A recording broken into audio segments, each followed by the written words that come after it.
Welcome to Dr. Katina Talks, the podcast where we explore the journey to a more fulfilling, balanced, and meaningful life.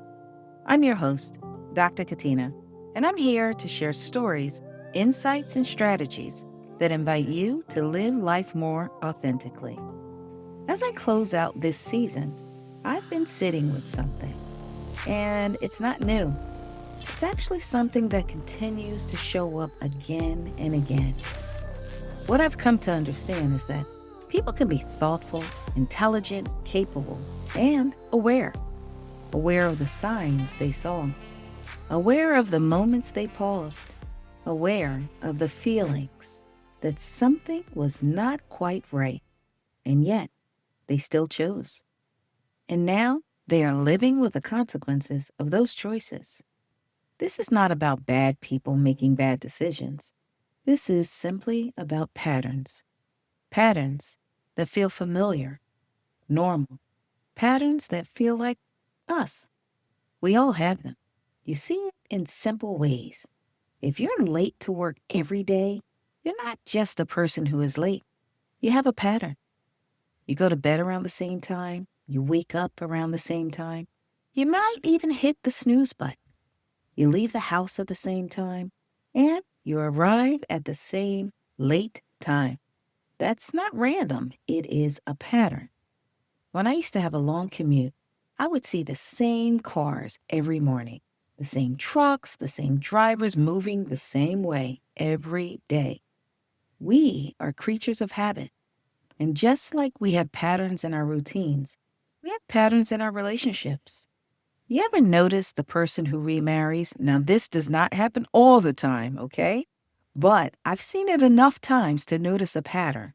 So, have you ever noticed the person who remarries and somehow ends up with someone who feels familiar?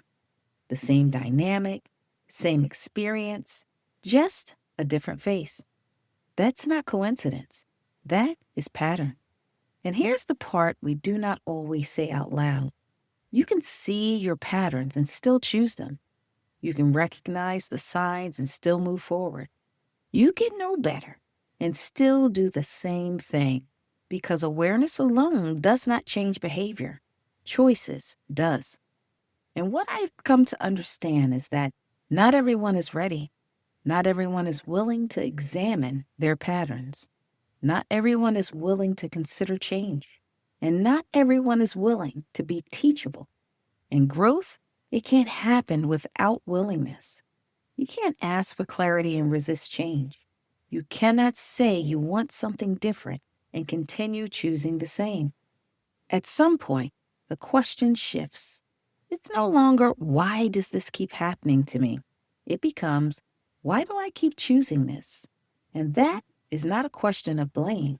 It's a question of ownership. Because once you see it, you have a decision to make. Do I continue with what is familiar, or do I choose something different? Choosing something different may feel very uncomfortable. It may feel unfamiliar, uncertain. But that discomfort is often where growth begins. As we close out this season, that is what I want to leave you with. It's not pressure, not perfection, just honesty. Honesty about your patterns. Honesty about your choices. Honesty about what you already know. You don't have to rush, and you do not have to have it all figured out. But you do have to be honest about what you see. I will be taking a short break over the next few weeks, but during that time, I will be sharing something a little bit different. These are real conversations, real reflections, moments from my Ghana trip. And yes, they are on video, so I will be posting these to YouTube. Because sometimes when you step outside of your normal environment, you begin to see yourself more clearly. And when you see yourself clearly, that is where change begins. I'd like you to take this with you. Seeing yourself clearly is only the beginning. What you choose next is where your life begins to change. Bye for now.